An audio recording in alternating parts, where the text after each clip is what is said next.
Hey everyone, it's Jimmy T. So today I'd like to talk to you about the media, more specific, Citrus County media. Now I have to tell you, I have a lot of friends in the media, and on social media we'll go back and forth, and we'll kind of mess with each other, and or we'll actually discuss issues that are detailed, from conservative friends in the media to liberal friends in the media, to those who fit in the middle. So I don't have any problem with the media. What I have a problem with is bad media. And I don't mean bad articles for me.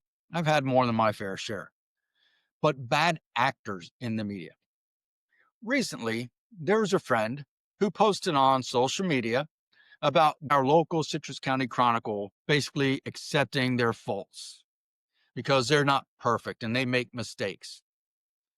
Well, the difference in how that person sees it and how I see it is maybe some of these things aren't mistakes. Maybe some of these things are intentional. Now, it's not just the Chronicle. We have to involve our local gossip columnists in this. But the problem is for people to be patient with the media has to be continuing to try to do a better job. And I have to tell you, I have no problem with the media honestly and openly taking very strong opinions. Not a problem. But do the research, put out good information, and actually do the things that's, part of the media ethics. You want to know more about the media ethics? Just go online and search media ethics. And basically, you'll see a litany of colleges and universities that outline the basis for what the media should and shouldn't do to remain ethical. So, the problem with the media here in Citrus County is the media. You know, at one point, we had leadership in our local Citrus County Chronicle that also included our local gossip columnist. And man, they had things that were put in the paper that were just straight up hit pieces. So I'll give you an example. I like to always use myself as an example.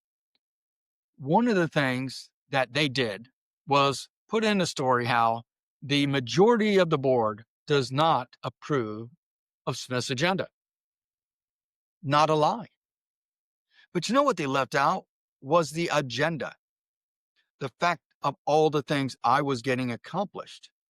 See, that's a lie through omission. By not telling you these kind of things, the Chronicle built an image and they do it with other people. We can see it on this current board right now. The Board of County Commissioners has people that the Chronicle and yes, the gossip columnist doesn't like. And they will hide information from you, intentionally ensuring that you don't like those commissioners or you don't hear about their success or their positive suggestions or anything like that. And it happens over and over and over. And we see that there are times where people who are in office make good suggestions and then subsequently get ignored. Go back to one meeting I was watching years ago with then Commissioner Scott Adams. And of course, the board did not like Scott. That's pretty much driven by the media and by former Commissioner Ron Kitchen, who treated everybody who tried to stand up for the people like dirt. He was pretty much a staff do boy. So, as part of that, Commissioner Adams made a suggestion when they were talking about the Suncoast. One of his suggestions was, well, I think we should tie it into 19. And everybody agreed. But in that, nobody offered, hey, do you think you could make a motion for that? I would support it. No, the issue was brought up, everybody agreed, and the issue died. And of course, it was never reported that during that meeting, that Commissioner Adams had made this very smart and positive suggestion. Why not? Well, because to do that would have given good news reporting to then Commissioner Scott Adams. It would have helped elevate his position. It would have showed him as thoughtful and more professional. But they didn't want to do that. They wanted to show him as the rebellious person that couldn't get along with anybody. That dialogue right there was an example that not only could he get along with people, he absolutely did. Again, when you say we should give the media some credit for those who are legitimate, absolutely. But when you see examples like this over and over and over, the answer to that is no. So the problem isn't that the people aren't patient with the media and their mistakes. It's the fact that people are patient with the media and ignore their mistakes. So I'll give you some examples. The reality is the Chronicle and the gossip columnists are both progressives. Yes, when you look at the newspaper writers and the leadership, they're all progressives. They're Democrats. They don't want conservatives to lead. They don't want conservatives to have a voice in this county. They do all they can to bring conservatives down. Whose fault is that? Is that the conservatives' fault? Or is it the fact that the media knows you will buy into their bull and their biased opinions and then start building bad concepts of the leaders on the conservative side of the agenda instead of having honest and true dialogue, pros and cons about things? You know, at one point it was disputed by Randy Oliver after I suggested I had come up with the concept of doing a road repaving formula. The then gossip columnist slash reporter for the Chronicle walks up to Randy and asks him. He suggests that I never came up with that idea. And of course, that's what gets reported. But where was the reporting? It wasn't reported. It was simply a statement that was accepted as fact and then run with. Instead, the media could ask, well, who did come up with that idea? How did you come up with that idea? When did you come up with that idea? And the problem is that Randy Oliver would never have been able to answer that question honestly. But there was no journalism. And still today, it is happening. Let's look at the impact fee. Okay. You had a county commissioner who, during the county commission meeting, basically said, oh, look, I found the impact fee statute. Oh, and Madam Chair, I think I found it's, if you want the Florida statute on impact fees, it's 163.31801, which is what I will be reading forthwith. This is the second public hearing. This is at the end of the second public hearing.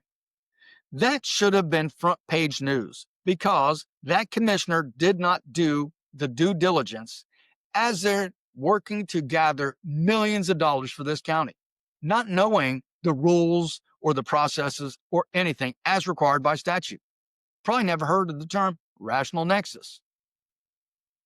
That should have been a news article, but it wasn't. And why wasn't it? Because that person is a champion of the progressives and a favorite of the Chronicle and the gossip columnists. Next, let's look at what happened with our media and the school system. So it was a known fact that I would report things like bullying that happened. Never got reported. Previously, mind you, I did have a private conversation with somebody. I talked about things like a classroom that smelled like smoke and potential of mold and things like that.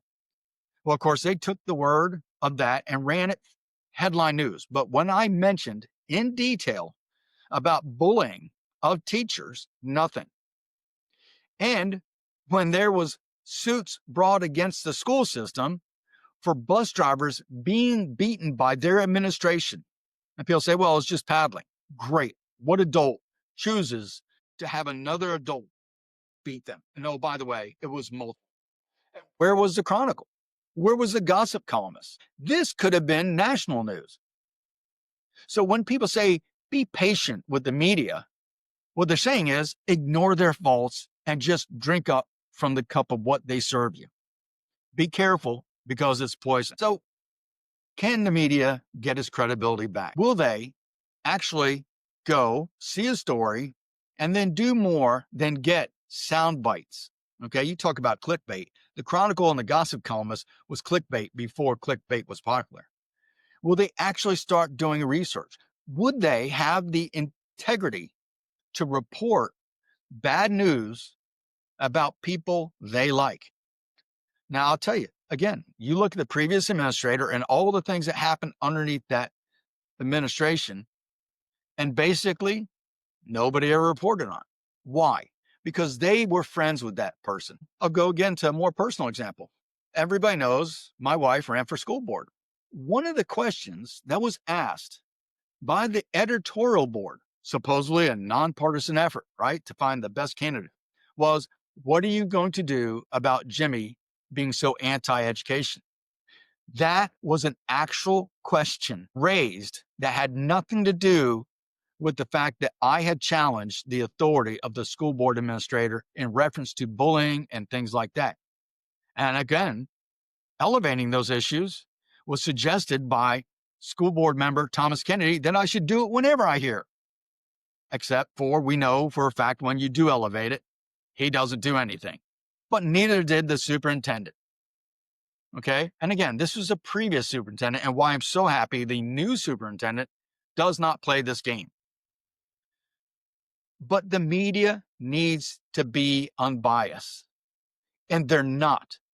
When you look at the forums that they have for candidates, it's the Progressive Chronicle, as reported by them with the help of progressive gossip columnists and the very progressive League of Women Voters. And they'll say, well, we're nonpartisan. What have you ever supported that leaned towards the right? Where have you ever came out in favor of Republican, much less conservative items? They are progressive. And every single election cycle, our Republican candidates go up there and lap it up because they're worried about what the Chronicle will say. Why? Be honest, have integrity. When you run for office, get in office not with the goal of getting reelected like some are or having a legacy, but get into office doing the right thing. And if it takes you taking on the Chronicle, then do it. Because I have to tell you, you might lose your next reelection because the Chronicle might not endorse you, or they'll do useless editorial reviews. But everybody knows there's a progressive liberal agenda for this county, and they have convinced Republican leaders to not be Republican. Talking about leaders, as I said earlier, there was literally a county commissioner that didn't know anything about impact fees and then voted on impact fees, having never done the homework. Then you saw a county commissioner who raised the issue of transportation impact fees and right-of-ways. And of course, it wasn't in the study, but they went ahead and voted on it and moved forward on it. We paid for a study that was faulty, that was a copy and paste study that didn't have in things that was actually studying the need. Nobody raised the idea that, hey, we don't know how many people use the library and geographically they're properly positioned. Why do we need to have an impact fee for that? Where was our leadership on this? Where was our county commissioners to step up and say, hey, maybe we need to think about this because we got a crap study. And yes, I know it was done in such a way to where they had no choice but to approve it because they didn't have time moving forward. And could you assume that that was intentional? Yes, easily. Why was the timeline structured in such a fashion that once you came to the point of final discussion on it, you would not have enough time to change your mind? Do you think that it was accidental for the county commission to do its 2 public hearings and then set the time for the final decision right after the second public hearing, too short of a time frame to change your mind on anything? There was no chance for editors to come in and change your mind after the second hearing. There was no chance for follow-up meetings for individuals to come in. There was no chance for emails to truly change your mind after having seen the second public hearing. None of that.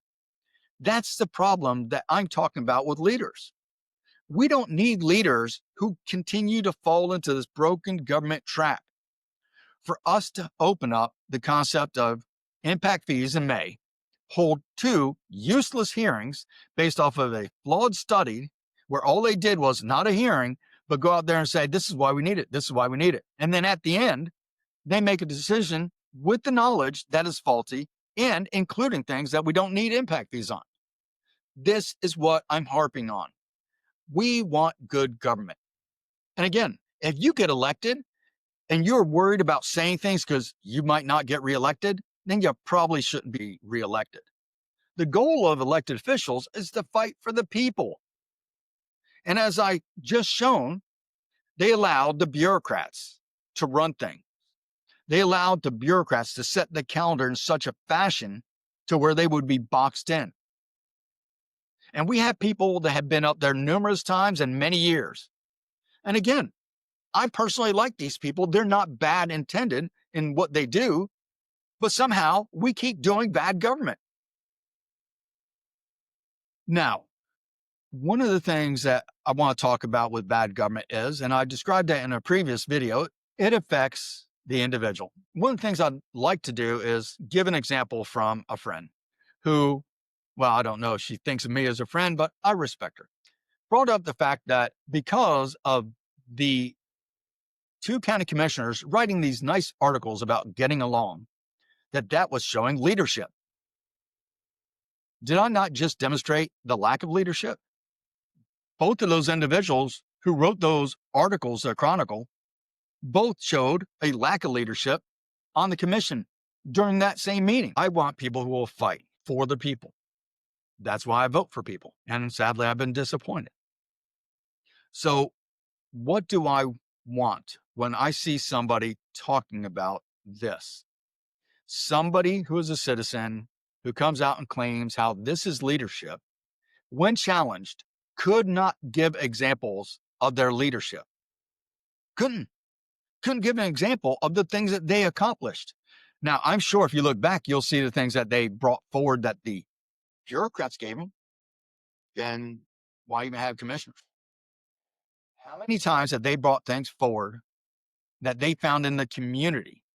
Because again, it's representative government, not bureaucratic government, although bureaucrats do tend to seem to be leading us right now. And again, if you're a commissioner, you're watching this, and I know most of you do, take it with a grain of salt. It's not a personal attack. I pretty much like everybody up there. You all are human and you make mistakes. You have your benefits and your faults. I get it. But I'm asking for more. One of the reasons that I wasn't allowed to be chair was simply because they knew that I would get up and I would fight for the people. Matter of fact, Ron Kitchen basically read me the riot act because that's not how we're supposed to do government. Because he was a certified county commissioner, which was certified to follow the bureaucrats and do everything the bureaucrats say. They didn't want to have somebody like me up there. But yet, when you look at my fellow commissioners and those who have come after, look at the agendas, read the agenda items. How many of them have put things from the community on the agenda? Start showing that you're actually a representative of the individuals. Now, on one of the things I've also done on social media is see young people talk about how they can't afford life right now. And admittedly, I get it because we don't have good paying jobs here. Now, don't get me wrong, there are some. Okay, if you move up higher level in law enforcement and government positions, yes, you could probably get decent wages. But for the most part, the answer is no, there isn't good pay in the government here. But also, why you don't have the spending dollar that you did. So my young friends who basically went out there and are complaining about this, go back and look at the incredible rise of inflation under the previous presidential administration. At that same time, earnings declined. And yes, people scream, COVID, COVID, COVID. The Inflation Reduction Act came in after COVID. The restrictions and increase in regulations came under the previous administration. Both of these things, A, inflated the dollar to where your spending dollar became less, and B, lowered the ability for businesses to grow jobs. And yes, unemployment rate went down. But what went up was the number of people who are of working age who were not in the workforce. So, of course, if less people are working, maybe living out the entitlement system or whatever else, then sure, absolutely, you're going to have less unemployment. But to this young person, what we need is for government to do the things to open up the free market, to encourage growth of the economy. This growth of the economy then has businesses who are negotiating for you, the worker. And what that means is for them to hire you when somebody else wants to hire you, they have to offer you more. So basically, if you have business A and they want to hire you and they offer you $20 an hour, business B comes in and says, we'll pay you $22 an hour. That is how jobs create more income to bring home. That then, when you have low inflation, allows you to have more spending dollars. It's basic economics. You know, we don't teach things about Walter Williams or Thomas Sowell or Milton Friedman or Adam Smith to people in school, but the free market drives the economy. And every time government gets involved, you have things like inflation, slow job growth. And here in the county, it happens as well.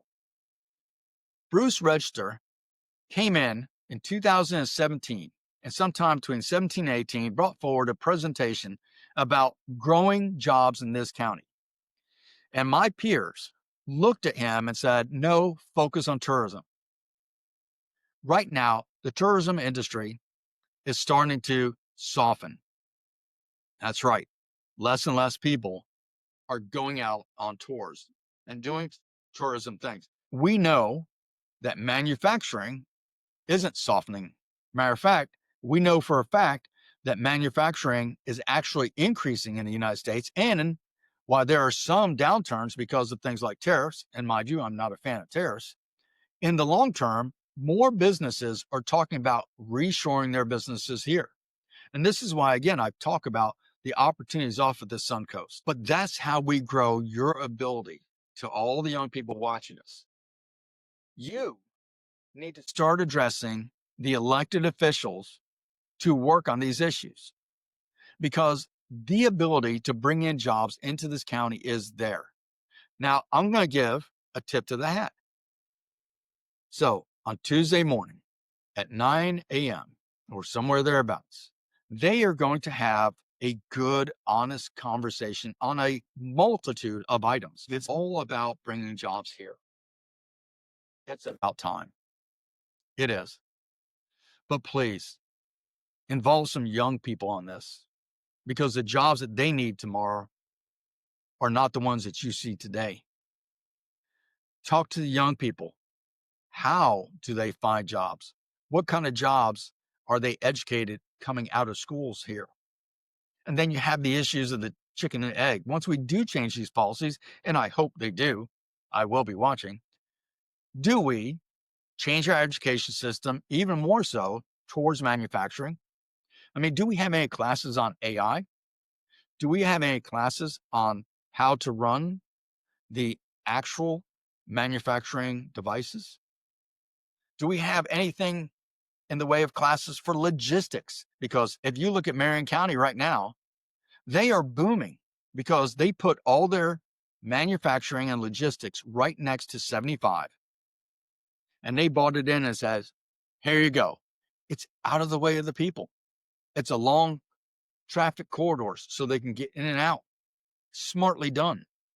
Go to Marion County, drive up 75 and look at all those. Go look at the Old Dominion warehouse that is right now, right outside of the intersection between 44, 75, just north of the interchange of 75 and the Turnpike. This is great for them. Suncoast could be the same opportunity for us. But we don't have classes in logistics. We don't have classes in manufacturing. Well, I take that back. We have some, a very nominal amount. And I don't even know if they're teaching them right now. And we don't have classes in higher technology. So young people, they are working on it. Again, tipping my hat to them. Earlier, I was complaining about them. Now, I'm tipping my hat to them. But the young people, you need to start being involved because all the people involved right now still think that smokestacks are the predominant portion of what you see when you see manufacturing. not the 3D printing and all those things. So we absolutely need to start seeing young people involved. If you want more money in your pocket, you should be fighting for lower taxes and making sure that we don't do things like unnecessary government spending that creates inflation, but also that we bring in jobs. But if you're not coming to the podium to tell the commissioners that, if you're not emailing them and telling them that, if you're not tagging them on your social media posts to tell them that, then just talking amongst each other doesn't work. So for my young friends, get involved. Stop waiting for tomorrow, because by the time tomorrow comes, you're still going to be broke. Again, this is Jimmy T. Thank you.